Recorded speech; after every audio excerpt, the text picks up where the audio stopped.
So sa ating pag-video kay idol, lalo pag wala pa tayong mixer na ginagamit dito, na yung ating control ng ating volume dito sa DVD at saka sa ating amplifier. So pwede tayo mag-mic input sa ating amplifier at saka sa ating DVD player. Dito, pag may ginagamit na tayong mixer dito idol, dito na tayo magko-control ng ating volume sa ating mixer. So mapahinaan, mapalakasan man natin, pwede natin ma-control na dito sa ating mixer. So yung volume natin sa ating amplifier, i-fix na natin yan. Kung halimbawa, medyo nahinaan pa tayo, so pwede natin ilagay sa 12 o'clock, tapos ito na tayo mag-maintain sa ating mixer. So dito idol, halimbawa dun sa mga hindi pa nakakalam kung paano ang connection nito para sa ating mixer, itong DVD, amplifier at saka mixer. So ganito lang ang connection natin dito. Dalawang connector lang gagamitin natin dito para sa ating setup. Dual 6.35 to dual RCA. Katulad lang nito. Ito, dalawang klase nito o dalawang pares nito ang gagamitin natin sa ating connection. Itong isa natin na dual 6.35 to dual RCA, connection natin ito sa DVD to mixer natin. So halimbawa, output tayo dito sa ating DVD player. So left and right channel lang ng audio ang kukunin natin dito idol. Itong ating DVD player. Tapos itong dual 6.35 dito sa mono left or mono right.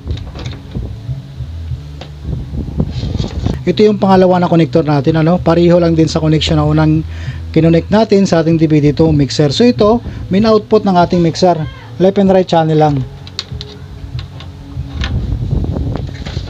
At itong dual RCA na to, sa audio input ng ating amplifier. So ganun lang siya idol, dalawang connector lang na pareho ang gagamitin natin, dual 6.35 to dual RCA. So dito idol, pag may ginagamit man tayo ditong microphone, halimbawa may microphone tayong ginamit dito, kahit ilang microphone pa yung gagamitin natin dito, pwedeng yan. Dahil itong ating music, halimbawa itong mixer natin katulad nito, itong pinaka main volume natin, pwede natin effects yan, effects dito sa 0, ayan. Tapos ang music natin, dahil nasa 6 and 7 or mono left, mono right, ito na yung magko-control ng ating volume sa ating music. So ito, pang music natin, tapos ito naman sa ating microphone, ito. So pag binaba natin itong pinaka main volume, music at saka microphone, walang output, hindi tutunog yung ating connection. Kailangan naka-maintain itong ating main fader. So ito ang maglalaro.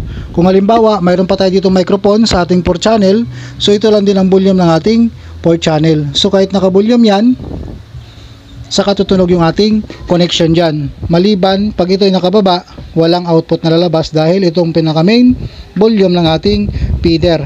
So napapansin nyo na idol, bawat channel may mga feeder siya o slider. So kailangan naka-maintain ito.